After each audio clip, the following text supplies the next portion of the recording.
Bien, bonjour à tous. Donc, on va pouvoir démarrer le webinaire. Je vais lancer Diaporama. J'espère que vous m'entendez bien. Euh, Déjà, quelques informations pratiques. Donc, le webinaire est enregistré. Donc, si vous ne voulez pas apparaître, vous nous faites savoir. Et donc, les supports de la présentation seront envoyés après la réponse à un questionnaire. Vous pouvez poser vos questions sur le chat, prendre la parole au cours de la présentation. Il n'y a aucun problème là-dessus. Donc, ce webinaire est organisé dans le cadre du projet européen AENEAM, c'est un projet LIFE et qui porte donc sur le renforcement de la connaissance des entreprises sur les aspects de l'efficacité énergétique et des audits énergétiques. Donc, moi, je travaille au CRIT Agroalimentaire Sud, qui est un centre technique interface qui est basé sur Avignon et qui intervient donc uniquement auprès des entreprises agroalimentaires sur différents sujets techniques, la performance industrielle, la transformation des produits bio, tous les volets R&D nutrition, la qualité et la sécurité des aliments, mais également la RSE, le volet qualité nutritionnelle et enfin l'environnement. Et donc moi je fais partie du pôle environnement avec deux autres personnes. Donc aujourd'hui on va parler d'énergie, de réglementation. Quels sont un On peu ne voit les... pas l'écran. Ah, merci Solène de le préciser.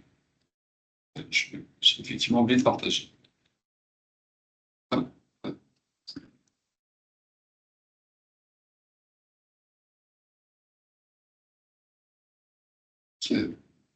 Voilà. Donc voilà, vous devez avoir mon écran. Donc je disais qu'aujourd'hui, on va parler d'énergie, de réglementation. Et donc l'idée, c'était de vous partager un petit peu quels sont les enjeux forts sur le sujet. Alors, dans un premier temps, je vous présenterai le projet ANAM, en quoi il consiste, qu'est-ce que l'on va faire dans le cadre de ce projet. Et puis, on viendra ensuite sur le contexte énergétique national et international, avec notamment toutes les directives européennes liées à l'efficacité énergétique et qui impactent donc directement les entreprises, notamment agroalimentaires. On parle un petit peu de la norme EN 16247 qui décrit les audits énergétiques. Et on parle un tout petit peu de la norme ISO 50001, mais qui a par ailleurs déjà été décrite dans un autre webinaire. Enfin, on terminera avec une courte, courte présentation du décret tertiaire parce qu'il peut avoir un impact aussi, même sur les activités de production. Et on prendra un peu plus de temps pour parler de la réglementation sur les filtres hydrogène parce que c'est en lien direct avec donc l'énergie, puisque ça concerne tout ce qui va à la production de froid. Voilà, d'abord quelques mots sur le projet AENEAM, donc je dis un projet live qui a démarré en 2024 et qui va se terminer en décembre 2026, un budget d'à peu près 1,5 million d'euros, avec un financement à 95% par les fonds européens live. Le partenariat est composé donc de 4 pays. Le projet est coordonné par un centre technique espagnol, l'AIN, et l'autre partenaire espagnol, c'est un organisme régional qui s'appelle Nasovinsa. Et donc, ces deux centres interviennent dans la région de Pampelune, en Espagne. Au niveau France, donc, en plus de CRIT, il y a le pôle InnoAlliance qui est partenaire du projet. Et donc, les régions concernées donc, sont Auvergne-Rhône-Alpes et PACA. Troisième pays, donc l'Italie, avec la région de Brescia, dans le nord de l'Italie, et qui implique donc un représentant des industries qui s'appelle Confindustria et un bureau d'études environnement, CSNT. Et en Pologne, nous on se trouve dans la région de Kalisz, donc plutôt au centre-ouest de la Pologne, avec là encore donc un cluster d'entreprises régionales et un centre, un bureau d'études énergie. Donc, en termes de déroulé du projet, donc, il concernait donc les entreprises euh, de production alimentaire, donc les codes APEC 10 et 11, dans lesquels on a réalisé donc, 20 audits énergétiques dans chaque pays. Et là, on est en train de mettre en œuvre le programme d'accélération qui concerne tout ce qui est renforcement des compétences et transfert de connaissances aux entreprises agroalimentaires.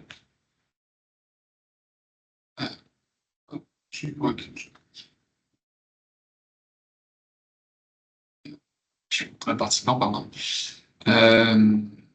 Et ensuite, donc la prochaine étape, ça va être la mise en œuvre des recommandations qui ont été identifiées dans le cadre de ces audits, pour aboutir donc à effectivement des entreprises qui consomment moins d'énergie, qui ont gagné en compétences et aussi qui ont développé un volet de digitalisation, notamment en lien avec l'efficacité énergétique.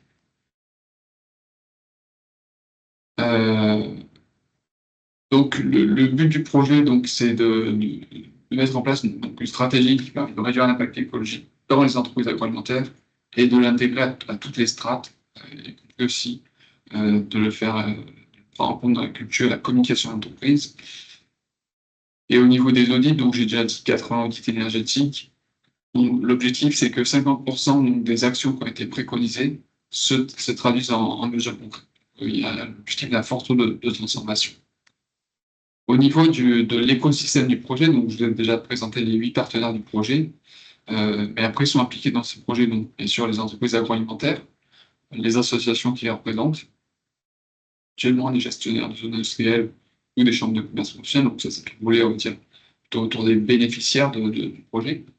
Et après, on va avoir plutôt des fournisseurs de solutions qui vont fournir la solution, la présentation la semaine dernière, solutions de capteurs, éventuellement des entreprises de services énergétiques. On a eu aussi une présentation la semaine dernière d'entreprises qui accompagnent les entreprises sur les C2E, les agences énergétiques, donc en France, l'ADEME par exemple, des départements financiers, parce que toutes ces recommandations, il y en a certaines qui vont nécessiter des investissements, donc il faut pouvoir trouver des fonds, des moyens de financer les investissements nécessaires à ces recommandations. Et puis là, on a aussi le volet sciences, recherche. Il y a des organismes de certification PA, services de l'emploi, parce qu'on fait du développement de compétences également. Et puis, il peut y avoir un lien avec des organismes plus régionaux, dans le cas de projets, notamment certains projets, par exemple, de communauté énergie. Pour démarrer, on voulait faire un petit rappel sur le contexte mondial en termes d'énergie primaire. Donc, voilà, une consommation mondiale en 2021 qui s'élève à peu près à 170 TWh.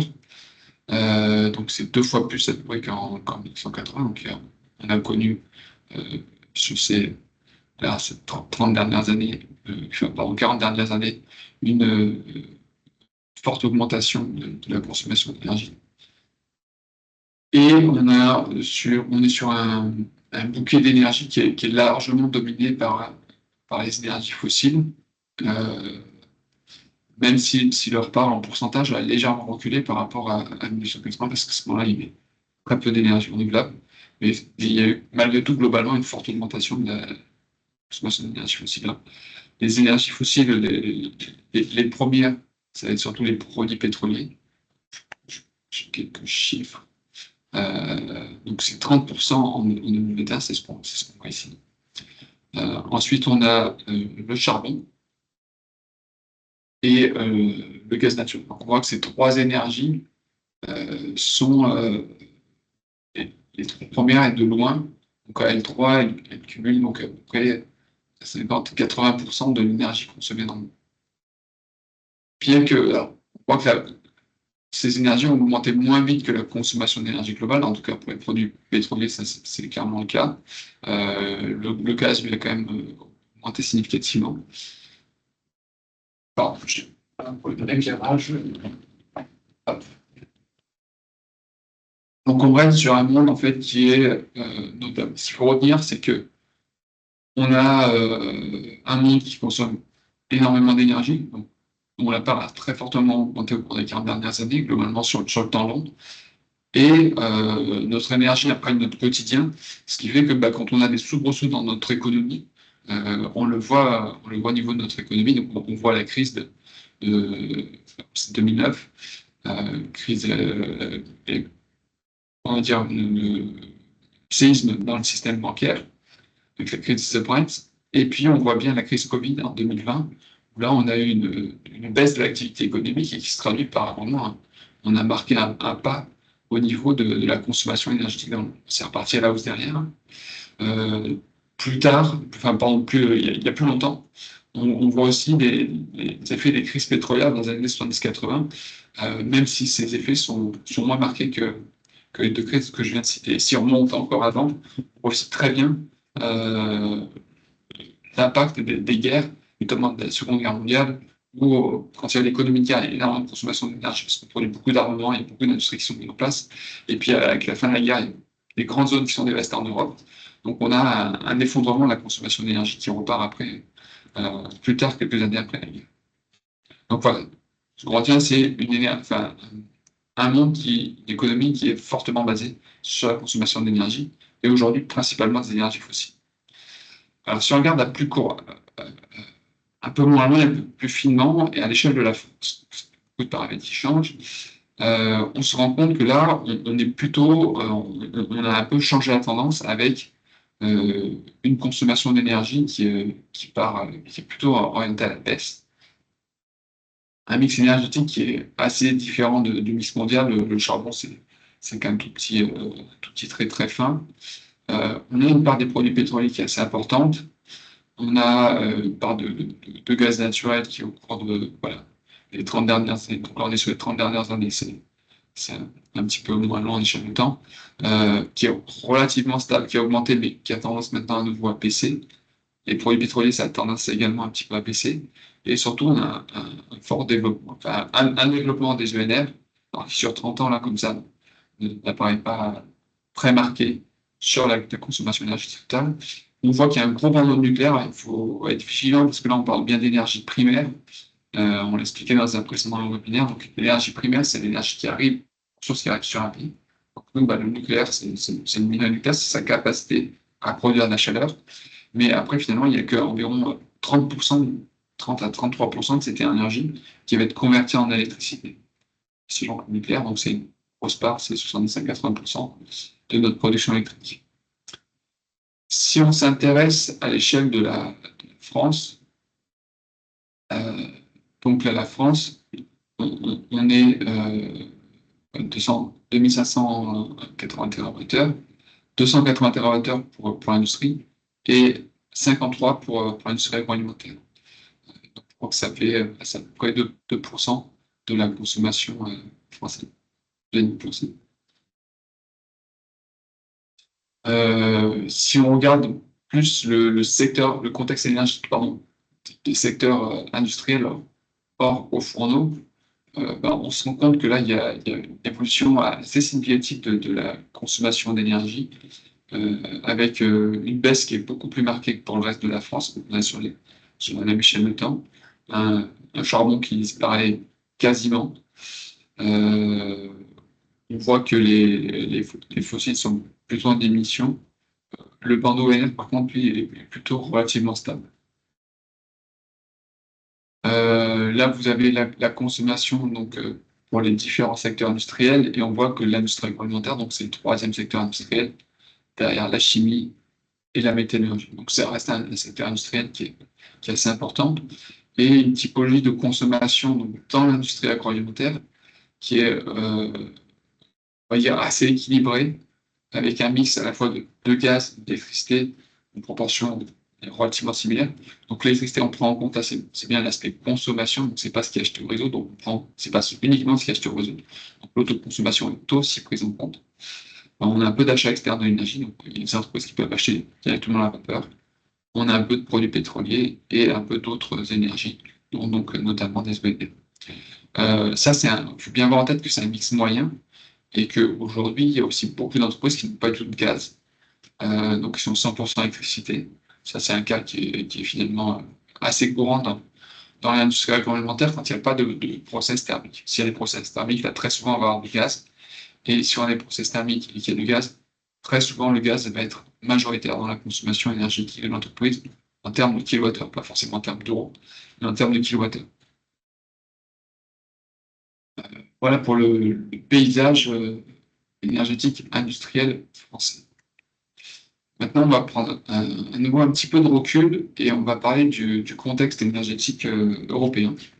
Parce qu'on a vu que les bandeaux d'économie d'énergie, pardon, pas d'économie d'énergie, enfin de consommation d'énergie, avait plutôt tendance à évoluer lentement. Mais quand on regarde à l'échelle européenne, donc ce graphique me semble très intéressant, donc, qui a été publié par Amber en 2024, on voit en fait l'évolution très forte, exponentielle du solaire. Et en fait, en 2024, donc, le solaire a dépassé la production. Je crois que c'est même en 2023, exactement, donc le croisement s'est fait, a dépassé le charbon pour la production d'électricité en Europe. Donc, il y a plus d'électricité qui est produite à partir de panneaux solaires qu'à partir de charbon sur l'ensemble de l'Europe, y compris Allemagne, Pologne, etc. Donc, c'est une moyenne européenne. Et on a un éolien alors qui a une croissance qui est plutôt lui continue, bien qu'elle commence à se tasser un petit peu. Le solaire, lui, on est plutôt en phase exponentielle. Et on est à l'échelle européenne à plutôt de 60% d'électricité bas carbone. Si l'on regarde ici, on a donc, le solaire qui est aujourd'hui à 11%, l'éolien à 17%, donc on a un quart de l'énergie qui est produite de l'électricité en Europe qui est produite à partir de solaire et d'éolien. Ensuite, si on ajoute l'hydro, un petit peu de biomasse, on est à 50% quasiment. Et avec le nucléaire, on dépasse les 60% d'électricité bas carbone. On a encore un tout petit peu aussi de gaz et de charbon. Voilà, mais le charbon, si on regarde la courbe, il est plutôt en train de très fortement réduire. Donc il y a eu un soubresaut là dans les années 2021 et 2022, mais on est reparti à une très forte baisse. Et un nucléaire qui, globalement, en Europe, a plutôt eu tendance à baisser au cours des 10-15 dernières années. Qui remonte, alors ça c'est notamment lié à l'amélioration de la disponibilité des centrales nucléaires françaises, à la forte chute. C'était surtout impacté par les problèmes de corrosion sous contrainte des centrales nucléaires françaises. Alors, on arrive dans le cœur du sujet de la réglementation de notre présentation. Ici, vous avez un axe donc, qui part des accords de Paris en fait, de 2015. Et au-dessus, vous avez donc tous les textes européens. Et en bas, donc, tous les textes français qui sont déclinés depuis cet accord de Paris et de ce qui a été défini. Donc, l'accord de Paris, donc, c'est un accord donc, qui est mondial. Alors, il y a un certain nombre de pays qui l'ont signé, ou certains entendu parler des États-Unis, qui sont rentrés dans l'accord, puis en sont sortis, avec Obama, puis en sont sortis sous Trump récemment. Mais sinon, globalement, l'objectif de cet accord, c'était de limiter à 2 degrés au cours du siècle les émissions de gaz à effet de serre, l'augmentation de température liée aux émissions de gaz à effet de serre, avec un objectif, si possible, de limiter à 1,5. Aujourd'hui, l'objectif de 1,5 est déjà dépassé. Il faut savoir que la tendance aujourd'hui, on est plutôt sur plus de 2,7 à l'échelle mondiale, sachant qu'on considère que plus 2, c'est le maximum que pourrait supporter notre monde actuel. Au-delà, on ne sait pas ce qui peut se passer. Il peut y avoir des phénomènes de bascule qui feraient que notre économie serait énormément bousculée et ne tiendrait pas forcément chez nous. Donc il y a une réévaluation des engagements nationaux qui se fait tous les 5 ans. Et l'objectif aussi, cet accord, c'est de fournir des ressources aux pays en développement, ressources financières, pour les aider aussi à atténuer le changement climatique, alors qu'eux peuvent contribuer sur la phase historique. Et c'est aussi d'accroître les capacités d'adaptation aux effets produits par ces changements climatiques. Donc l'adaptation, vécue ces derniers jours, c'est comment notamment on s'adapte aux vagues de chaleur, comment est-ce qu'on peut faire en sorte, par exemple, végétaliser les villes, et éviter que les villes ne deviennent des fournaises. Donc, l'accord de Paris a entraîné une révision de la RED. Donc, la RED, c'est la Renewable Energy Directive. Donc, c'est une directive européenne sur les énergies renouvelables. Et la DE, c'est une directive sur l'efficacité énergétique. Donc, la première directive sur l'efficacité énergétique est datée sur les énergies renouvelables est datée de 2009. Et c'était l'objectif, on appelait ça l'objectif 3 x 20. C'était 20% de part d'énergie renouvelable dans la consommation finale d'énergie de l'Europe en 2020. Finalement, et c'était aussi 20% d'efficacité énergétique. Finalement, on a atteint 22% en 2020 et d'énergie renouvelable, et on était à 24,6% en 2023. Donc la directive sur les énergies renouvelables en version 2, elle fixe un objectif à horizon 2030, donc elle a été validée en 2018, et l'horizon 2030, donc c'est 32% d'énergie renouvelable dans la consommation finale de l'UE en 2030. Ça, c'est très, très proche. Et puis en 2023, on a eu le paquet, suite au paquet Fit for 55, j'y reviendrai tout à l'heure, on a une nouvelle révision de cette directive RED qui nous fixe un objectif donc de 45% d'énergie renouvelable en 2030, donc il y a fortement 42,5% d'énergie d'origine renouvelable en 2030. De 32 avec la RED 2, on est passé à 42%. On a fortement augmenté ces objectifs. On voit aussi qu'en pareil, il y a une augmentation exponentielle sur le volet électrique en tout cas. Ensuite, donc, en 2012, il y avait une directive sur l'efficacité énergétique. En 2018, cette directive a été révisée. Donc, là, quand j'ai 3 fois 20, j'ai déjà mentionné tout à l'heure, c'était aussi 20% d'énergie renouvelable en 2020 et 20% de baisse de la consommation d'énergie primaire. La directive d'efficacité énergétique version 2018, DE2, l'objectif c'est moins de 32,5% de consommation énergétique à l'horizon 2030 par rapport à l'année de référence 2007. Et puis en 2023, donc cette directive, les deux à chaque fois se suivent, là, sur l'efficacité et les énergies renouvelables. En 2023, on a un objectif qui est de faire encore 11,7% d'économie en 2030, avec un seuil maximal, donc à 800 autour de 9 milliards TWh. Et une économie annuelle qui va être croissante. En fait, on a des objectifs de réduction donc sur la directive efficacité énergétique. J'y reviendrai tout à l'heure, c'est plus simple pour m'expliquer. Ce qu'il faut retenir, c'est qu'on a ce paquet aussi Fit for 55, qui est en fait un pacte de réforme pour atteindre l'objectif donc de moins 55% d'émissions de gaz à effet de serre. Et c'est lui qui a entraîné la réforme des directives sur l'efficacité énergétique, sur aussi les énergies renouvelables, et qui a entraîné une révision du marché des quotas carbone. Par exemple, donc, cette directive votée en 2004 a voté une extension donc, des marchés du carbone en 2027, avec un objectif donc, de moins 62% des émissions de gaz à effet de serre du secteur à horizon 2030. On a eu aussi en 2025 donc, l'élargissement des obligations de reporting, la CSRD, une directive qui oblige les entreprises à communiquer sur les actions qu'elles mettent en œuvre. Cette communication doit être de plus en plus précise et de plus en plus documentée. Alors, comment ça se traduit côté français donc, je repréciserai, mais en gros, donc, on a une stratégie nationale bas carbone qui a été déclinée et qui va ensuite nous permettre de rédiger notre programmation pluriannuelle de l'énergie, la fameuse PPE, qui revient tous les 5 ans. Et qui fixe donc les priorités d'action des pouvoirs publics. Ensuite, on a un plan national intégré climat-énergie, qui est là, on a différentes versions. Là, on avait la stratégie nationale bas carbone 2, mais on a la stratégie nationale bas carbone 3, pardon.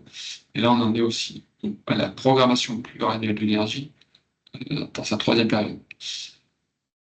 En 2021, on a eu le plan France Relance, donc ça c'était suite crise Covid notamment, et les fonds chaleur. Donc, ces fonds chaleur, ça aide notamment les entreprises à investir sur l'efficacité énergétique, sur la récupération de chaleur, sur la mise en œuvre d'énergie renouvelable, soit biomasse, solaire, etc. On a un autre mécanisme qui concerne les certificats d'économie d'énergie. Alors, c'est un mécanisme qui est relativement ancien, En 2022, on était à la cinquième période. Et en 2026, donc là, on est toujours dans la cinquième période. En 2026, on va attaquer la sixième période. Donc, on a déjà réalisé un webinaire là-dessus. Donc, si vous avez besoin d'informations, n'hésitez pas à consulter le replay de ce webinaire. C'est un outil qui est de plus en plus utilisé pour permettre donc d'aider les entreprises à investir dans les économies d'énergie, dans des équipements plus efficaces. Voilà. Je reviendrai tout à l'heure sur les enjeux autour des directives efficacité énergétique qui ont amené des obligations d'audit. Ça, on va le voir juste après, donc je ne m'étends pas là-dessus. Voilà, en tout cas, ce que peut retenir, c'est qu'on a globalement une accélération dans les objectifs, et du coup, ça se décline en un nombre important de textes et d'obligations pour les entreprises. C'est tout aussi l'objectif de ce webinaire, de mettre tout ça à plat au clair pour les entreprises. Un petit rappel, donc on a eu la COP de Paris qui a entraîné donc le paquet Fit for 55 avec l'objectif de réduire les émissions de gaz à effet de serre à l'échelle européenne d'au moins 55% d'ici à 2030 par rapport à 1990 et d'atteindre donc la neutralité carbone à l'horizon 2050. Derrière, ça se décline pour la France avec la stratégie française énergie-climat, qui est une feuille de route qui correspond au paquet Fit for 55, donc neutralité carbone en 2050. Et aussi donc assurer l'adaptation de nos sociétés aux impacts du changement climatique. Ça, c'est un point important parce que c'est quelque chose qui est plutôt récent dans nos politiques climatiques. Avant, on était plutôt sur l'atténuation long terme, et maintenant, on fait toujours l'atténuation et en plus de l'adaptation. Un mot donc sur la stratégie française pour l'énergie et le climat. Donc, ces objectifs, hein, j'ai indiqué, donc neutralité carbone et adapter la France au climat futur, sachant que, encore dit, mais le changement climatique, quand on dit plus de degrés fin du siècle, ça c'est une moyenne mondiale. La France est elle, plus impactée parce que le changement climatique n'est pas égal sur l'ensemble de globe. Plus on va vers le pôle, plus on est impacté, plus on reste au niveau de l'équateur, moins il y a de l'impact. Il y a quand même des impacts sur l'ensemble du globe, mais c'est ça l'idée. En gros, les régions les plus froides sont les plus impactées. Et du coup, on prévoit, si c'est plus de degrés à l'échelle mondiale, plus 4 degrés à l'échelle de la France. C'est déjà des changements donc, pour la France qui seront très importants. Et donc, la stratégie française pour l'énergie et le climat, elle a une première loi de programme, une première loi de programmation, et ensuite, ça nous permet de faire des documents de planification. La stratégie nationale à carbone, la programmation pluriannuelle de l'énergie et le plan national d'adaptation au changement climatique. Donc, elle est révisée tous les 5 ans. Et si on se projette sur les consommations d'énergie finale à l'horizon 2030, pas en base 2021, pour la trajectoire actuelle, on avait une tendance légèrement baissière. Si on prend la SNBC2, donc on était à moins 150 TWh à horizon 2030 par rapport à ce qui était fait sur le scénario business as usual, et avec la SNBC 3, le objectif réalisé avec la nouvelle directive efficacité énergétique, on est à moins 350 TWh. Donc on bouge plus que les objectifs de réduction par rapport au scénario habituel. Hein, notre objectif derrière, c'est 2050, neutralité carbone. Alors, il y a 3 défis dans la programmation pluriannuelle de l'énergie. Le premier, c'est de réduire de 40 à 50% la consommation d'énergie en 2050 par rapport à 2021. Là, on ne voit pas sur le graphe, mais en 2050 par rapport à 2021, 40 à moins 50%. Donc, 0% d'électricité à base de charbon en 2027. Ça, logiquement, on devrait y arriver relativement facilement puisqu'il y a quasiment plus de centrales à charbon. Au passage, c'est pas forcément au prix d'investissement énorme, puisque par exemple, il y a des centrales fuel qui n'étaient pas prévues de fermer très tôt et qui finalement se ferment d'elles-mêmes par manque de rentabilité économique, parce qu'on a des énergies renouvelables qui arrivent qui sont moins coûteuses que les énergies fossiles en fait. Et sortie donc de la dépendance aux énergies fossiles en 2050. Le défi 3, donc, c'est plus de 10% de l'électricité bas carbone en 2030 et plus 55% en 2050. Notez que en France, dans l'électricité bas carbone, c'est pas tout à fait pareil que l'énergie renouvelable. C'est pour ça que dans les moyens d'action, on voit qu'il y a la sobriété énergétique, l'efficacité énergétique, la relance du nucléaire et l'accélération des énergies renouvelables. Ça, la relance nucléaire, c'est vraiment une spécificité très française. Au passage, on ne sait pas en termes de coût, il y a une grosse incertitude sur le coût d'électricité du nucléaire. C'est pareil, ça dépend énormément aussi de volonté politique. Je voulais dire un mot sur voilà, pour illustrer la sobriété énergétique. Donc, c'est qu'on va être plus sobre sur l'aspect usage. Si je prends l'exemple des déplacements, la sobriété énergétique, c'est plutôt que d'avoir un gros SUV de 2 tonnes pour aller faire 3 km. Déjà, je peux prendre une petite citadine, éventuellement électrique, qui me permet de réduire mes émissions, mais même si je prends une petite citadine thermique, je fais la sobriété.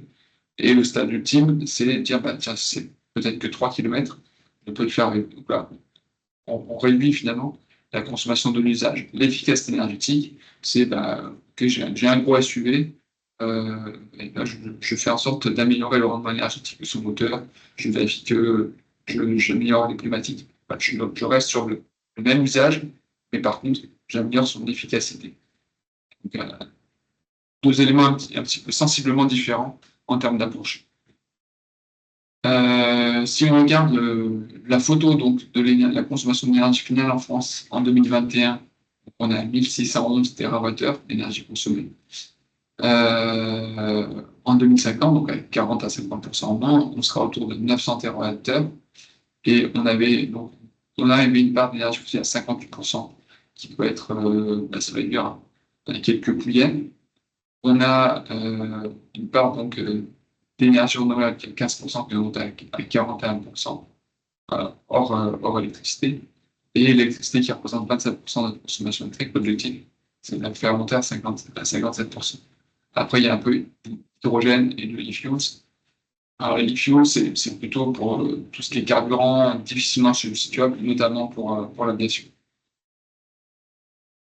Sur certains, l'aviation, ça peut aussi électrifier certains usages, mais pour d'autres, ce n'est pas possible. Donc, l'idée, c'est d'aller vers des carburants renouvelables qui n'émettent pas de gaz à effet de serre. Alors, quelques mots sur les directives sur l'efficacité énergétique, parce que ça, c'est vraiment, on a vu l'accord de Paris, Fit for 55, tout ça, c'est les grands objectifs. Mais ce qu'il faut voir, c'est concrètement comment ça se traduit dans les entreprises. Et en fait, ça se traduit notamment par la révision des directives européennes, et ces directives européennes, elles impactent les entreprises.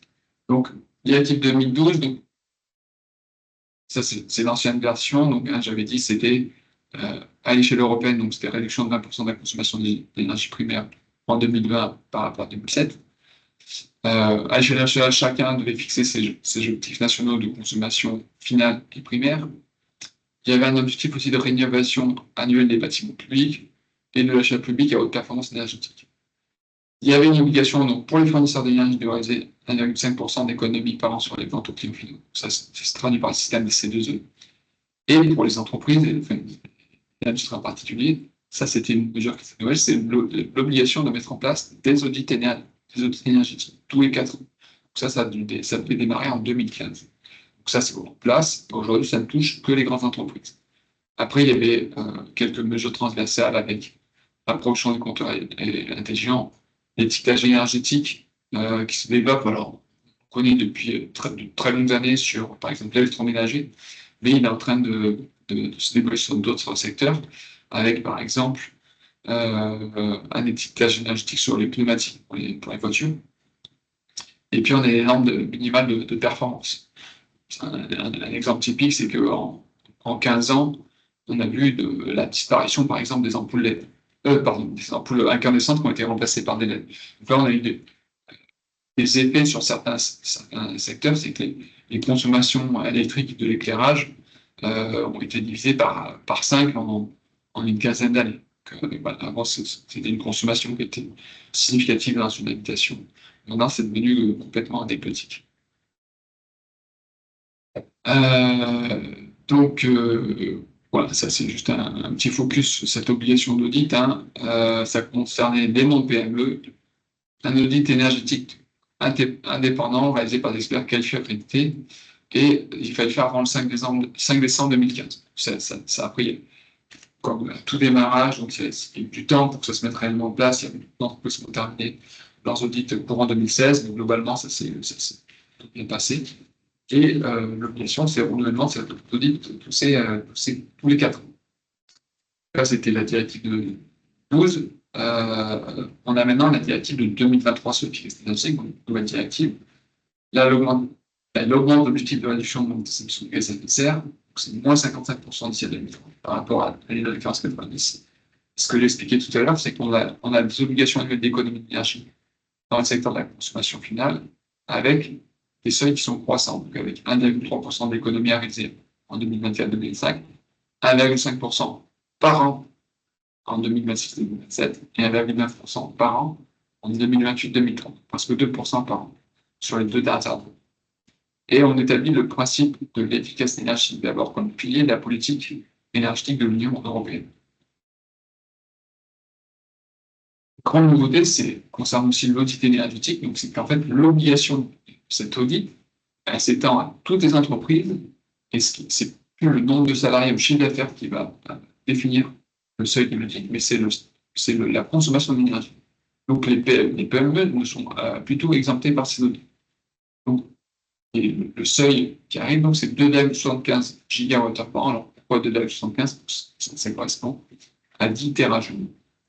Donc, toute entreprise qui a une consommation supérieure à 2,75 gigawattheures par an doit réaliser un audit énergétique de niveau 2 avec un plan d'action spécifique. Et cet audit doit être réalisé 24 mois après le franchissement du seuil de consommation de 2,7 gigawattheures par an.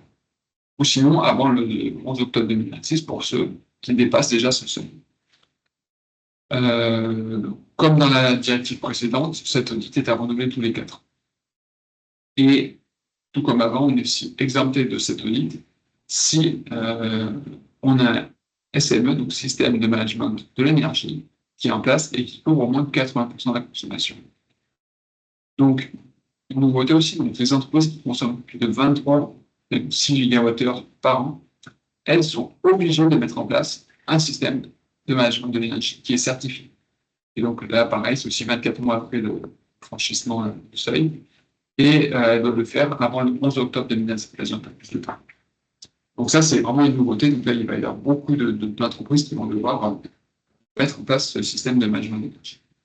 Pour ceux qui sont à moins de 2,75 gigawattheures, pardon, il y a toujours une incitation à réaliser un audit énergétique avec des aides possibles de l'ADEME, des C2E ou des régions pour réaliser cette audit.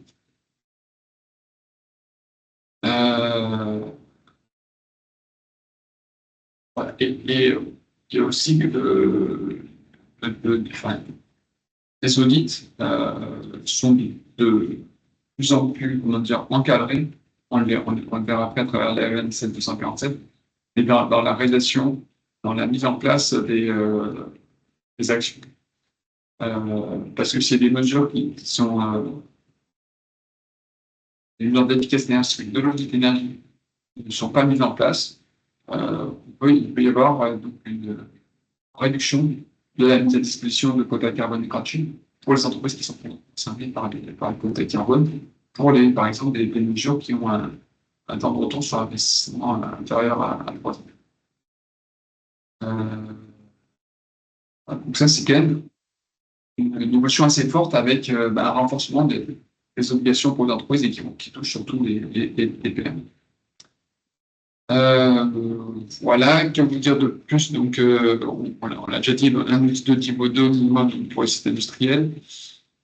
Et les usages, donc, alors, ça c'est de la terminologie ISO 50001, mais des usages énergétiques significatifs qui correspondent au poste, donc qui représentent plus de 10% de la consommation énergétique du site. En fait, on peut avoir un usage énergétique significatif dans l'ISO 50001, c'est défini comme un usage soit un usage fort important en entreprise, soit qui présente un fort potentiel d'amélioration. Là, on nous dit tout ce qui consomme plus de 10% de la consommation énergétique du site doit être mesuré et non plus estimé. Avant, on pouvait se contenter d'une estimation c'est très bien de faire, enfin, très bien avoir une 50 bien, avec ces confiances facturation. Là, on dit l'audit, il faut faire de la mesure. Et on doit avoir donc un plan de mesurage et de surveillance qui cible 80% de la consommation du site. Donc, l'audit doit contenir un plan d'action avec des mesures d'efficacité énergétique potentielle détaillées par des devis, un TRI précis pour les audits de niveau 3. L'obligation à 2,75 gigawattheures, pardon. C'est un audit de niveau 2. Au-delà, on est au niveau 3. Et on doit avoir des recommandations vraiment très précises. On doit avoir un plan sur les générations renouvelables et sur la surveillance assurée. Euh, il y a une norme qui précise comment on peut mettre en place une surveillance. Il y a des guides ADM. Et une nouveauté aussi, mais qui est tout à fait pertinente et logique, c'est qu'il va falloir caractériser le niveau de température des procédés de consommation. En gros, les auditeurs vont devoir s'intéresser à, OK, j'ai de la vapeur à 150 degrés, tous mes process sont à 80 degrés, est-ce que c'est cohérent? Ou est-ce que si j'ai de la vapeur à 180 degrés, c'est bien parce que j'ai des usages qui sont à 170 degrés? On va vérifier la cohérence entre les utilités, en fait, les températures des métiers, les utilités et les besoins réels sur le site. Et là, nous, on constate quand on fait des diagnostics énergiques qu'effectivement, on a eu tendance, parce qu'on a investi beaucoup en période où l'énergie n'était pas chère, on a fait facile, on a mis un réseau vapeur, on fait de la vapeur à 10 bars, on ne se pose pas trop la question. Mais en fait, c'est extrêmement énergivore. Alors, on se rend compte que ces réseaux vapeur sont très difficiles à maintenir. Donc ça, c'est un vrai sujet aussi d'amélioration. Et derrière, donc, en plus de caractériser le niveau de température des procédés, il va falloir évaluer les températures des rejets de chaleur frontale et faire des préconisations d'action pour intégrer plus de renouvelables et d'énergie de récupération sur les sites industriels. Ce qui est encore peu fait, mais on voit quand même cependant de très fortes évolutions ces dernières années, notamment sur tout ce qui est à la fois renouvelable et récupération de chaleur. La récupération de chaleur, par exemple, sur air comprimé, qui était très anecdotique, ultra marginal il y a quelques années, et qui se développe à nouveau beaucoup. Voilà, on a fini de parler de la norme sur de la directive efficacité énergétique et de son impact sur l'entreprise. On va dire maintenant quelques mots sur justement quelles sont les exigences en termes d'audit énergétique. Et donc, il y a la norme EN 17247 qui donc, définit ces audits comme l'inspection et une analyse systématique de l'utilisation et de la consommation d'énergie d'un site, d'un bâtiment, d'un système, d'une organisation visant à identifier donc les flux énergétiques et les opportunités d'amélioration de l'efficacité énergétique. En gros, il y a 4 grands chapitres dans cette norme. Il y a les exigences générales, un chapitre qui est lié au tertiaire, un chapitre qui est lié à l'industrie, un chapitre qui est lié au transport. On passera très vite, on passera les exigences générales et le volet industrie. Bien sûr, le transport, on ne l'évoquera pas.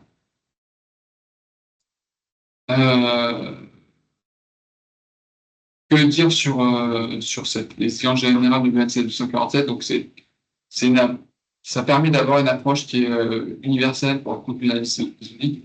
Je vous la détaillerai juste après. Et on a donc une méthodologie et des livrables qui sont communs.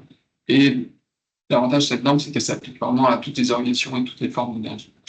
C'est vraiment son côté universel qui est intéressant et qui fait en sorte qu'on va avoir un rapport le plus précis possible et le plus voilà, qui va être le plus utile finalement pour l'entreprise. C'est l'enjeu de la norme, c'est d'avoir un rapport qui fasse des recommandations qui correspondent aux besoins de l'entreprise. C'est vraiment ça l'idée. Et la norme du R&D, c'est qu'il y a vraiment un échange qui est bien encadré entre l'auditeur et l'entreprise. Ce soit pas l'auditeur qui vient et qui fasse ses mesures dans son coin, qui fasse des recommandations et qui finalement ne sont pas en cohérence avec, par exemple, en agroalimentaire, tout le volet sécurité sanitaire. Si une recommandation compromet la sécurité sanitaire d'un produit, elle ne sera jamais mise en œuvre. Donc, voilà, il faut qu'il y ait une discussion entre un auditeur qui ne connaît pas forcément le métier d'entreprise. Ça, c'est décrit dans ce cadre général. Donc, c'est pour ça qu'il y a ces 9 étapes qui sont définies ici avec le contact préliminaire où on a déjà un échange, quels sont les attentes pour cet audit, et le niveau d'approfondissement que vous souhaitez, ce que vous allez jusqu'au détail de chaque procédé ou pour avoir une vision d'ensemble. On va finir des choses très pratiques comme le calendrier. Ensuite, on va faire une réunion de démarrage. Donc là, on va informer toutes les parties intéressées parce que l'audit, c'est peut-être le responsable environnement énergie, on puisse prendre le point d'un objectif réglementaire. Là, il va falloir informer les gens de la prod, les gens de la maintenance qui suivent souvent plus spécifiquement ces données de consommation d'énergie pour que tout le monde soit au courant des objectifs d'audit. On va fixer éventuellement ses limites. On va définir ses modalités pratiques, quand est-ce qu'on va venir sur le site, comment on va faire, etc. Quels sont les besoins dont on a, les informations dont on a besoin. Et puis en phase 3, donc, ça va être la collecte des données. Donc là, ça c'est une grosse étape, elle est importante dans le cadre d'un diagnostic énergie, parce que si on a des informations importantes, ça veut dire qu'on va rater des recommandations. Donc là, c'est un point essentiel dans la phase d'un audit. Et donc l'auditeur, il recueille les informations pour analyser l'énergie sur l'entreprise. Souvent, par exemple, ça va être, ça va être une description du processus. C'est important de savoir quel est le processus de l'entreprise. Là, je sèche, là, je cuis, là, je dois refroidir, je dois surlever. À quelle température? Parce que j'ai besoin d'avoir la température de process parce que c'est pas parce que je souffle de l'air à 150 degrés que je veux que mon produit soit forcément 150 degrés. Donc après, si on veut identifier les différences de température entre une utilité et un procédé, il faut interroger sur OK, je pasteurise mon produit. À quelle température je veux le pasteuriser? D'accord, peut-être que j'utilise de l'eau à 80 degrés, 85 degrés, de la vapeur, peu importe. Mais surtout, c'est quoi la cible de la température du produit? Tout ça, on va poser ces questions. Après, on va récupérer aussi donc, la liste d'équipements, les consommations d'énergie, bien sûr. Et on va récupérer donc, notamment tout l'historique des données de consommation d'énergie à travers principalement les factures. S'il y a des compteurs d'univers, c'est en on va récupérer ces données de compteurs d'univers.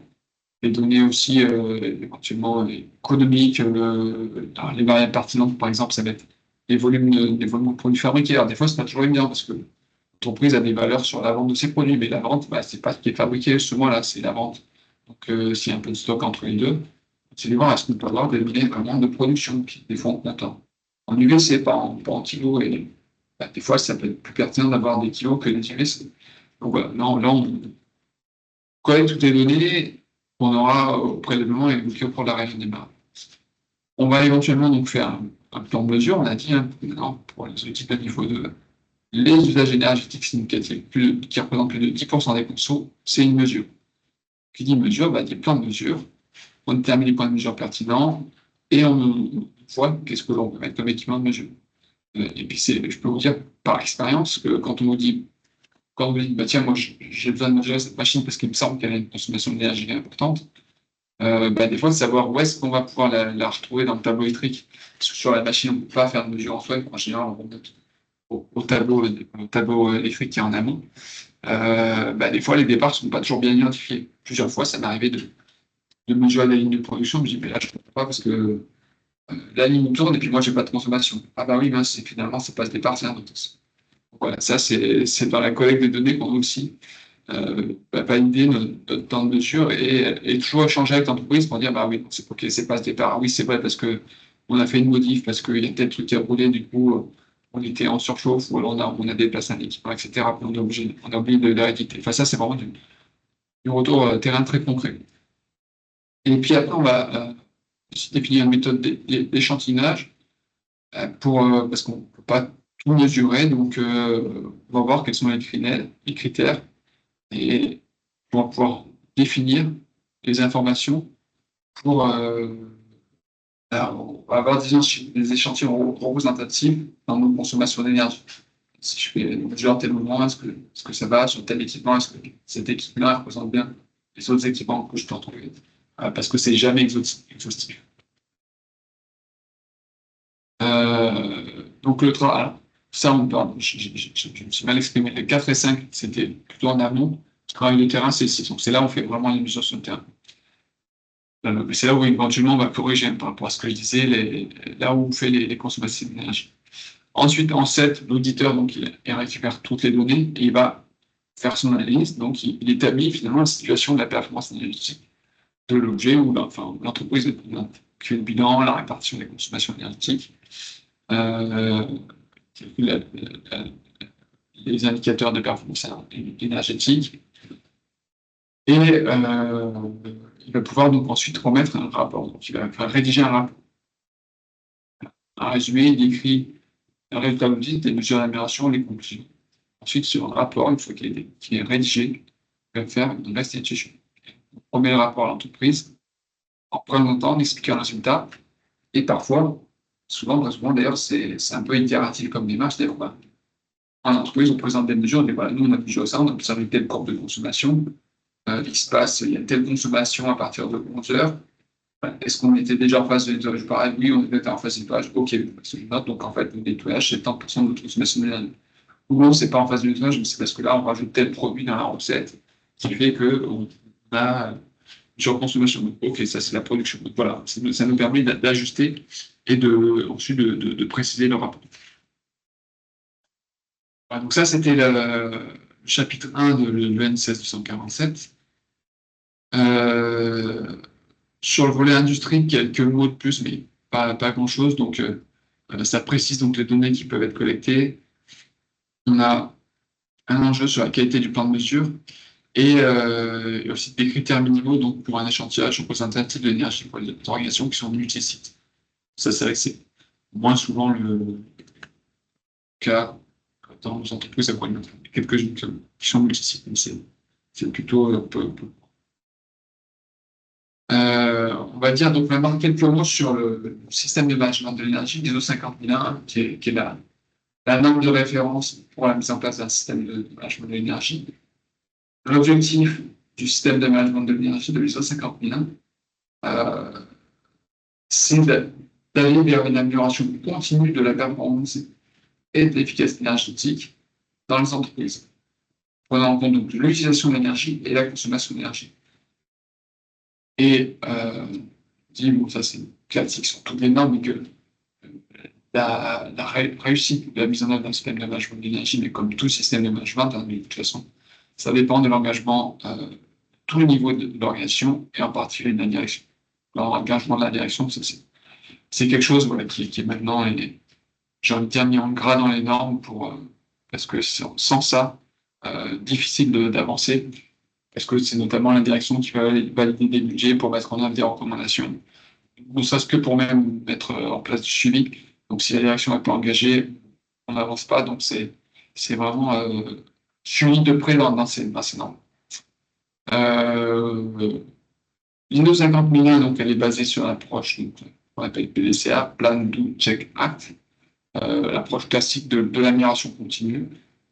Comme les autres normes, elle est sur une structure qu'on appelle HLS, High Level Structure, comme l'ISO 50, l'ISO 9001, l'ISO 14001, c'est le même type de normes, ce qui rend les normes facilement atteignables.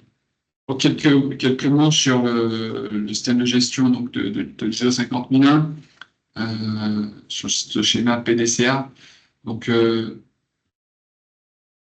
on doit d'abord commencer un peu au niveau, c'est au départ, on va dire c'est plutôt le plan qui commence, mais avant de pouvoir planifier, de faire sa politique en état initial, eh ben, il faut faire l'audit. Donc, la première étape de l'ISO 50001, c'est on fait un audit, et là, on voit un petit peu quel est l'état des lieux de consommation. L'audit, on peut suivre la méthodologie de l'EN 16247. On fait l'état de nos consommations, et puis à partir de là, on va dire, OK, j'ai identifié que j'ai un très gros potentiel d'amélioration, ou bah non, je suis plutôt pas mal, je peux faire quelques économies, mais si je veux vraiment faire des grosses économies, il va falloir changer des gros équipements parce que mes pratiques aujourd'hui sont plutôt bonnes. Donc à partir de là, on va se dire, OK, je peux maintenant construire ma politique d'énergie. Qu'est-ce que je définis en fonction de ce qui a été identifié en termes de potentiel d'amélioration? Comme objectif de réduction, je peux mettre un objectif à moins 2% par an. Un objectif qui, certes, pas très élevé, mais qui est pas quand même significatif, qui est au-delà de la directive sur l'efficacité énergétique. Mais par contre, si je vois que je peux faire 25% d'économie avec juste des améliorations de pratique, c'est peut-être un peu sous-dimensionné si je vise 2% d'économie par an. Donc après, on va mettre en œuvre les actions du plan d'action qui aura été identifié dans le cadre de l'audit et du contexte sera approprié dans le cadre de l'ISO 50001. On met en œuvre les actions, on fait nos enregistrements, on a nos politiques, on a notre plan de mesurage, donc on mesure les performances énergétiques de processus des opérations. Et donc là, ça c'est en route. Et puis après, on a nos revues de management. Donc là, on les fait éventuellement donc avec notre revue de direction qui va se faire une fois par an. Là, on va faire l'état des lieux. Bah, tiens, j'avais prévu de faire 2% d'économie d'énergie sur l'année 2025. Où est-ce que j'en suis aujourd'hui? Est-ce que je suis à 1,5? Est-ce que je suis à 3? Et là, après, on va se dire, bah, OK, maintenant, je suis à 1,5, mais pourquoi? Bah, parce que j'ai peut-être pas su bien souffler tel changement dans les équipes. Parce que bah, l'investissement était retardé pour exécuter. Donc là, ça, c'est en revue de management avec le comité de direction que l'on va décider. Et on va dire, bah, OK, mais cette action, on l'abandonne, on la reprend. Et à partir de là, on va pouvoir à nouveau fixer les cibles, les objectifs. Et ce qui est important à comprendre, c'est que par exemple, 50 millions, on a des analyses statistiques qui vont nous permettre donc de travailler sur l'évaluation de nos consommations d'énergie. On va construire des projections de consommation d'énergie. C'est-à-dire que quand on fait son état des lieux, on se dit, ben, compte tenu des évolutions et des facteurs pertinents que j'ai identifiés, donc au niveau de production, ma température extérieure, je suis en mesure de déterminer quelle devrait être ma consommation pour l'énergie pour l'année à venir, ma consommation d'énergie pour l'année à venir. Donc ça me permet aussi de construire un budget. Et à la fin, quand je fais le check, quand je vérifie que ce que j'ai prévu, ça s'est bien réalisé. Pourquoi? Parce que si c'est pas réalisé, c'est peut-être que les équations et relations que j'ai définies entre mon volume de production, tant de kilowattheures pour tel volume de production, elles sont peut-être pas bonnes. Ou alors est-ce que j'ai changé ma typologie de produits? En agroalimentaire, typiquement, souvent il y a des entreprises qui ont une gamme de produits cuits, une gamme de produits creux, pardon. Ben, forcément, si je fais plus de cuit et moins de cru, la consommation d'énergie, par exemple de gaz notamment, va augmenter. Donc ça, c'est dire, ah bah oui, je suis au-dessus, mais parce que j'ai produit plus de produits crus. Voilà, ça, c'est des éléments qui sont, enfin, on est vraiment en maîtrise. C'est le management, c'est on maîtrise son énergie dans le but de la réduire. Voilà. Si vous voulez en savoir plus, donc il y a un autre webinaire qui est disponible pour comprendre tous les rouages de l'ISO 50001. Un mot sur le décret tertiaire. Donc, c'est un décret qui est sorti en juillet 2019,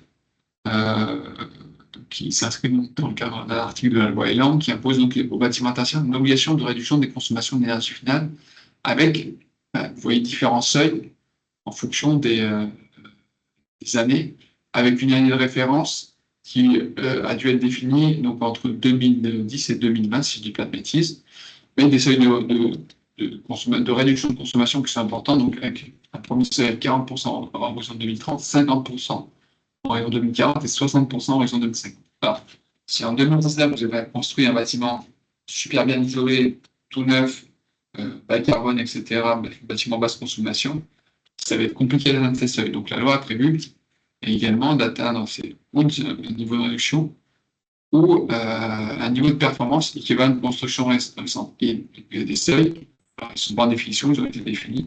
Pour chaque type d'activité, vous avez un niveau de consommation en kilowattheure par mètre carré. Si vous avez des chambres froides, si vous avez des bureaux. Parce qu'on parle de décret tertiaire, mais dans le tertiaire, il y a toute la question de la logistique. Et donc, je viens un petit peu à qui touche ce décret tertiaire. Donc, sont concernés donc, les propriétaires, preneurs bail occupants donc, de bâtiments ou parties de bâtiments dédiés aux usages tertiaires, dont la superficie est supérieure ou égale à 1000 mètres carrés. C'est vrai que moi, j'avoue, quand j'ai vu ce décret arriver, je dis, bon, 1000 mètres carrés de bureau, ça va. Il y a quelques grands groupes qui sont concernés dans un groupe, mais ça va pas embêter grand monde.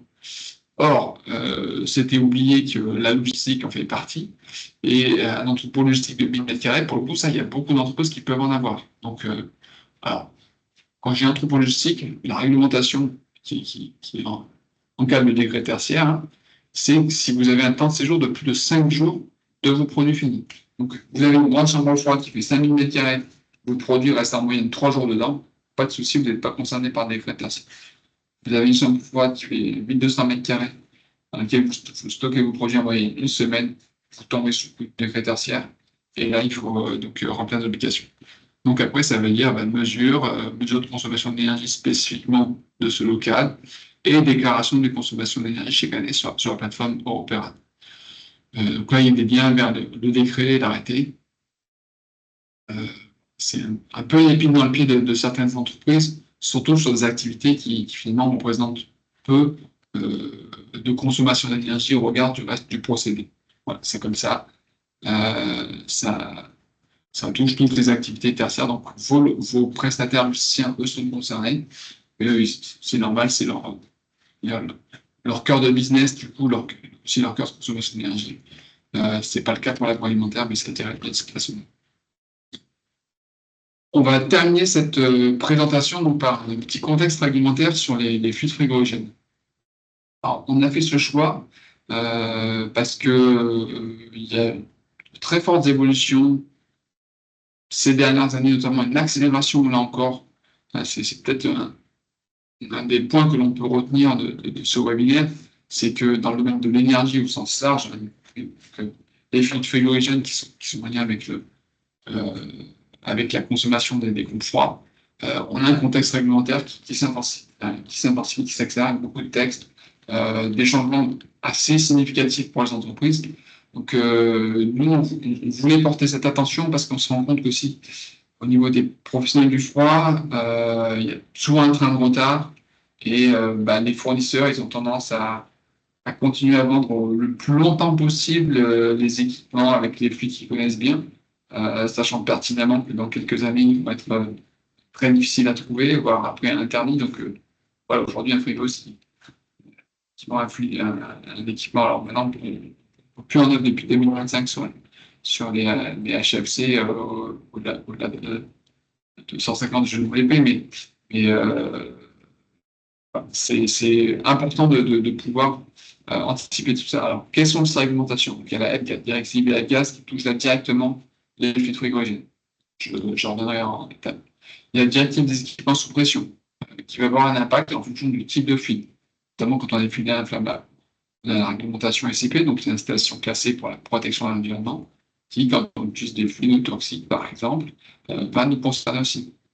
On a le code de l'environnement. On a la réglementation REACH, tout côté, donc produits chimiques qui n'impactent pas encore, mais qui pourraient impacter les fluides frigorigènes. Et on a une norme de conception des installations frigorifiques qui aussi nous dire comment on peut choisir nos fluides, quels sont finalement sécuritaires. Et cette présentation donc, a été faite dans le cadre d'un webinaire organisé par un RT, donc un réseau que j'anime, et elle a été présentée par Paul Christophe, donc je les remercie pour utiliser cette présentation. Alors, un tableau donc, de la réglementation sur le fluide frigorigène n'est pas exhaustif, mais il nous donne un peu, un aperçu. Donc, on a deux grandes familles, on va dire, de fluides frigorigènes, les fluides frigorigènes qui sont fluorés et les fluides organiques. Dans les fluides fluorés, on a des vieux fluides type R12, R22, qui contenaient des atomes de chlore, donc CFC ou HCFC. Et ces fluides-là, en gros, ils faisaient des trous dans la couche d'ozone, donc ils ont été interdits. Et les premiers règlements, vous voyez, datent de 2000-2009. Donc tout ça, maintenant, aujourd'hui, on en trouve plus du tout normalement dans les installations. Ensuite, on arrive à la réglementation suivante, c'est la F-Gaz. Parce que pour éliminer ces CFC ou ces HCFC, on est parti sur des HFC. Donc, on a perdu l'atome de chlore qui détruit la couche d'ozone. Sauf que, pas de chance, ces HFC, il s'avère que ce sont de puissants gaz à effet de serre. Et donc, pour éviter ça pendant quelques années, donc, compte tenu de l'impact du changement climatique, il y a eu ces directives F-Gaz 1, F-Gaz 2 et F-Gaz 3, qui est arrivé en 2021. F-Gaz 3 est en vigueur seulement depuis un peu plus d'1 an. Et qu'est-ce qu'elle nous dit, cette F-Gaz 3, notamment, c'est la continuité de la F-Gaz 2, mais on verra après, qu'il va falloir limiter le recours à ces HFC qui sont fortement contributeurs au changement climatique. Et donc, ce qu'on a vu depuis ces dernières années, c'est des mélanges intermédiaires entre des HFC et des HFO. Alors, les HFO, on a plus d'atomes de carbone, ils émettent ils sont peu impactants sur l'effet de serre, ils ont quand même un impact, hein, mais beaucoup moins que le R404A, qui par exemple, c'est 1 kg de R404A, c'est l'équivalent de 4000 kg de CO2. Les HFO, on est très en dessous, on est à, je crois même moins de 100, donc plus de 40 fois moins. Par contre, on va le voir, ces HFO, il y a toujours du fluor dedans, et donc potentiellement, on verra peut-être des problématiques, parce que qui dit fluor dit formation de PFAS, PFAS polluants éternels, qui sont plutôt pas très bien vus en ce moment, compte tenu de leur potentiel, enfin, de leur longévité dans l'environnement et de leur potentiel de dangerosité. Et ensuite, donc, on a les fluides organiques, alors, qui sont utilisés comme l'ammoniac depuis très longtemps. En flux de frigo, il s'appelle le R717. Le dioxyde de carbone, qui est en train de, le CO2, qui peut être un flux frigorigène et qui se développe beaucoup. Sinon, c'est la 744.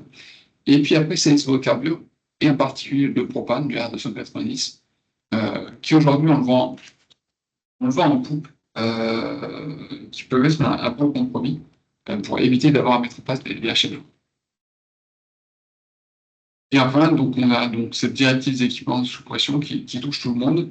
Je n'ai pas évoqué le code de travail directive ATEX qui va toucher du coup plutôt les hydrocarbures en raison de leur inflammabilité. Parce que ce qu'il faut avoir en tête, alors là, vous avez quelques éléments en termes d'inflammabilité, mais à l'époque, nos CFC, HFC, HCFC pardon, ou HFC, ils étaient ininflammables. Donc il n'y avait pas de souci, on ne se posait pas trop la question. Par contre, quand on va sur des hydrocarbures A3, on voit c'est hautement inflammable. Voilà, ils ont plutôt une toxicité faible, mais ils sont hautement inflammables. Forcément, sur la directive des équipements sous pression, il va y avoir des contraintes et également sur la conception des installations. Alors, la réglementation F-Gas, qu'est-ce que c'est? Donc, c'est effectivement une appellation qu'on a donnée à plusieurs textes, c'est pas un texte européen, qui, je l'ai déjà dit, ont comme objectif la lutte contre le changement climatique. Or, les HCFC et les HCFC sont de puissants gaz à effet de serre.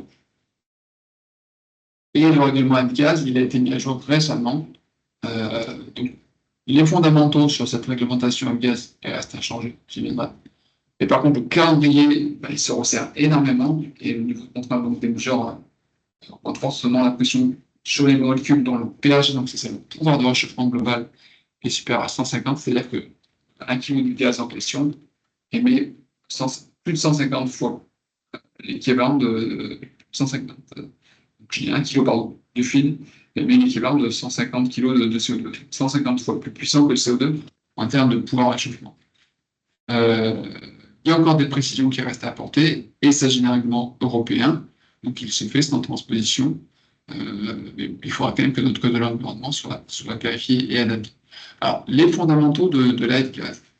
On reste sur le contrôle, le confinement et le contrôle des opérateurs. L'objectif, là, c'est on évite les fuites. Donc, on évite les fuites avec des gens qui sont bien fermés et on s'assure qu'ils maintiennent ces formations. Après, il y a du confinement à faire, donc ça va toucher l'étanchéité, tout l'aspect étiquetage, traçabilité des gaz pour éviter qu'on ait des gaz qui partent à l'atmosphère. Il faut en sorte que les opérateurs les récupèrent et tout ça doit être bien tracé pour s'assurer qu'il y a un gaz sur le marché quand on remplit une machine, on le récupère à la fin et que s'il y a des fuites, ces fuites doivent être déclarées et qu'on a une obligation donc, de récupération de ces fuites. L'objectif aussi de cette traçabilité, c'est de lutter contre les trafics illégaux. Parce qu'avec l'interdiction, ça arrange bien certains d'avoir un peu de stock sur des vieux fluides pour pouvoir recharger encore en vieux fluide d'avoir sur une station qui tourne, même quand ce sera interdit. Parce que on vous interdit de recharger l'installation, mais on ne vous interdit pas de la faire fonctionner. Si vous avez une installation avec du R12 aujourd'hui, voilà, si elle est parfaitement étanche, vous avez le droit de continuer à la faire fonctionner. Le deuxième axe des fondamentaux de la F-gaz, c'est de limiter les quantités qui sont mises sur le marché. Donc, plus on limite les quantités mises sur le marché, on va aussi agir sur les fuites. Et donc, voilà, on va réduire les quantités qui sont perdues à l'atmosphère. Et puis après, il y a des interdictions qui sont sectorielles, avec différentes restrictions liées notamment au pouvoir de réchauffement des fluides. Il y a des interdictions de fluides fluorés sur les nouveaux équipements et qui peuvent dépendre des secteurs. Et puis également des restrictions pour la maintenance avec des fluides qui vont être recyclés ou régénérés. Ce qu'il faut retenir aussi là, sur la certification, c'est qu'il va y avoir avant, il y avait des certifications d'accréditation qui étaient à vie. Et maintenant, il va falloir faire tous les 7 ans. Donc, il risque d'y avoir aussi un embouteillage au niveau de la formation de ces opérateurs. Alors, la phase qu'on appelle le phase de réduction de l'HFC, pas l'HFO, dans la directive F-gaz 2, voilà, on était à ce niveau-là. 2024, on était à 55 tonnes, donc millions de tonnes d'équivalent CO2 mis sur le marché en Europe avec les F-gaz 3. Donc, on voit qu'on réduit drastiquement ce seuil. Donc, en 2025, on passe de 55 à 45 tonnes. On a perdu une tonne. Et surtout, on va très vite en 2030. Donc, le quota représente 5% de la valeur de référence de 2015. Et là, qui c'est à 40, donc on était à 4 fois plus contre 20% auparavant. De 80% d'objectifs de réduction, on passe à 95%. Avec une révision en horizon 2040 pour vérifier l'objectif 2050, il est atteint. Alors, on a vraiment une chute marquée à 2030. Et puis après, l'idée, c'est d'éliminer petit à petit tous les autres usages pour tomber à zéro en 2050. Alors, ce qui est important de noter, c'est que cette différence de renforcement de la réduction des émissions de HFC, si on le compare aussi par rapport à donc, la 2025, on est déjà à moins 20%, et on est à moins 75% en horizon 2030. Ce qu'on voit, c'est qu'on a des lobbyistes du secteur qui ont estimé les besoins. Même si les calculs sont réalisés par des lobbyistes, il y a une incertitude, les besoins sont un petit peu inférieurs. Mais on voit que clairement, la F-gaz 2, elle nous met la disponibilité des flux très en dessous des besoins. Donc, ce qui nous porte à croire que potentiellement, on peut aller rapidement vers des pénuries. L'idée est vraiment d'anticiper au maximum et de ne pas conserver des installations qui seraient concernées par des HFC. Alors, en gros, le seuil d'interdiction, donc c'est tout ce qui est réfrigérateur et congélateur à usage domestique. Donc, déjà depuis 2015, c'était pas de PRG supérieur à 150. Sur les usages commerciaux industriels, c'est à partir de 2022. Et s'il y a des fluorés, donc c'est jusqu'à 2025. Donc, en gros, là, on va dire que c'est tout ce qui est supérieur à 150, ça disparaît. Et les horizons diffèrent en fonction des équipements. Les équipements autonomes, par exemple, un tank cadet qui est stocké à froid, fin 2025, c'est le PRG inférieur à 150. Par contre, une chambre froide avec froid séparé, là aujourd'hui, on a un PRG maximum de 2500. On va tomber à 150 à horizon 2030. On gagne 50 si on est dans la chambre froide en 2 éléments. Donc, il y a aussi l'aspect de la maintenance. Donc, aujourd'hui, les fluides fluorés, donc avec un PRG supérieur à 2500, c'est interdit pour toutes les installations supérieures à 40 tonnes équivalent CO2. 40 tonnes équivalent CO2, hein. Si on a du 404, c'est 10 kg de fluide, donc ça va très vite. Donc sur toutes les installations neuves depuis 2020, seuls les fluides recyclés ou régénérés sont autorisés. Et cette interdiction sera étendue dès 2025 à toutes les installations, pas seulement celles qui ont plus de 40 tonnes équivalent CO2, bien que là, ça touche déjà beaucoup d'entreprises. En tout cas, si vous avez du 404, après, il y a des fluides comme l'air 449 qui ont un PRG inférieur, vous pouvez monter peut-être à 20 kg de fluide, exactement. Et après 2025, donc ce sera fluide régénéré ou recyclé, mais autorisé jusqu'en 2030.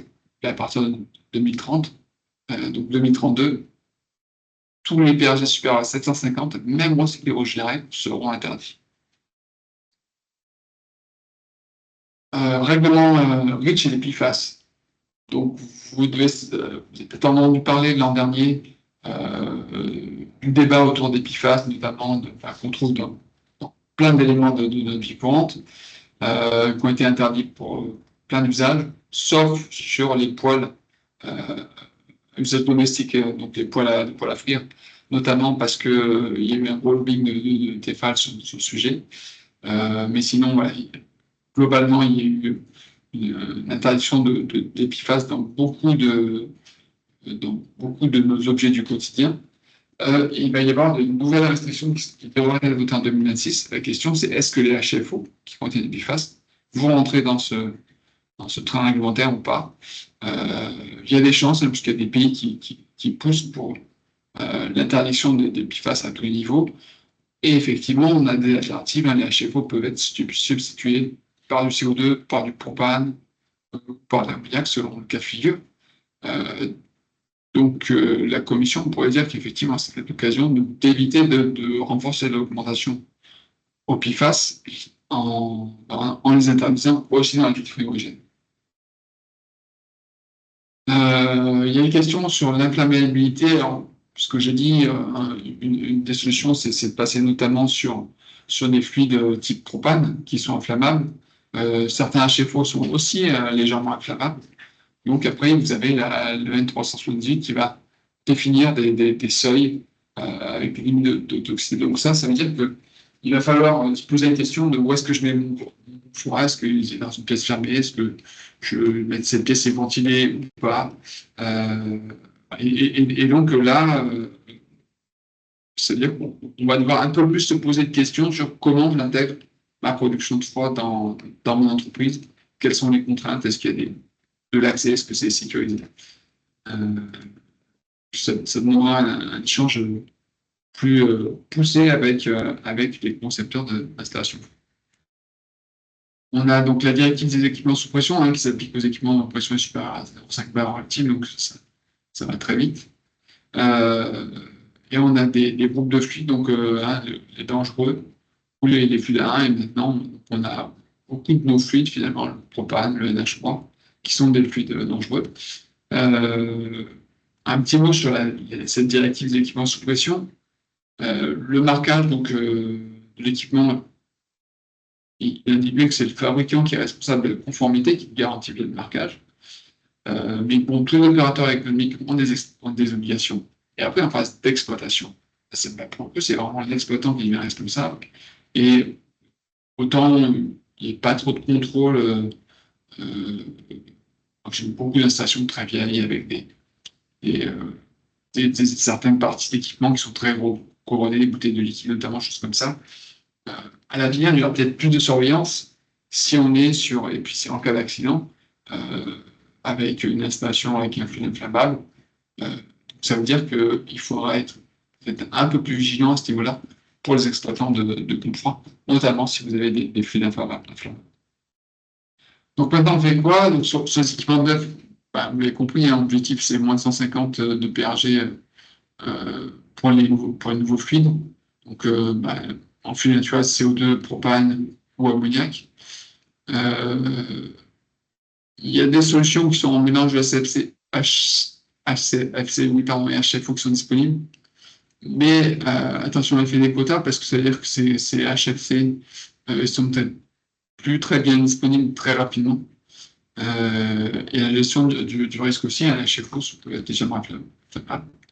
Les fluides naturels, donc les hydrocarbures, l'ammoniac, le CO2 sont disponibles, mais c'est une formation adaptée, une prise en compte spécifique donc, du risque du personnel et du personnel formé, spécifique et de toxicité pour l'ammoniac.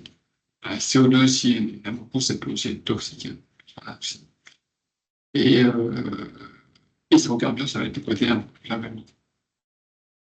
Pour le parc existant, donc on peut continuer à utiliser des PRG supérieurs à 2500 uniquement en recyclé ou en régénéré, donc des 2025. On a quelques fluides qui sont donc, notamment R449, 448, qui ont été largement utilisés pour rétrofiter du 404 par exemple, qui sont disponibles en œuvre jusqu'en 2030. Et recyclés en général ensuite.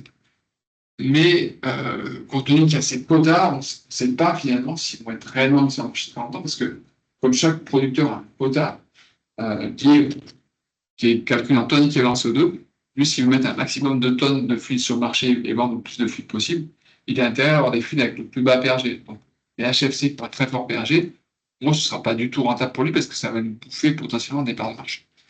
Donc là, le risque, c'est qu'il délaisse des fluides avec des PRG élevés pour aller vers des PRG moyens.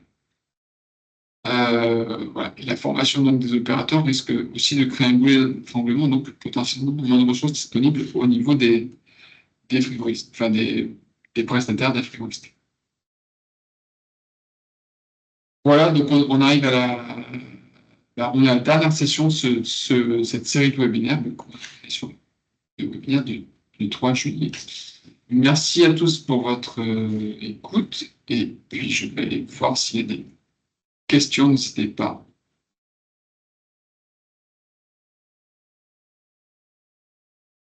Vous pouvez sur le chat ou prendre la main si vous souhaitez.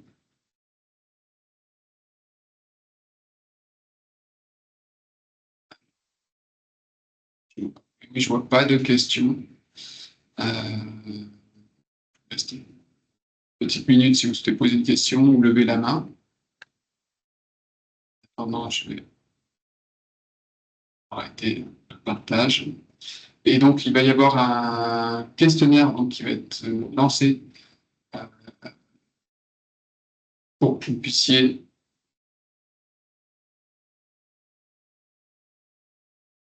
répondre à des questions suite à ce webinaire. Et si vous avez, voilà, donc suite à ces réponses, on vous enverra les supports. Donc, merci de prendre 2 minutes pour y répondre.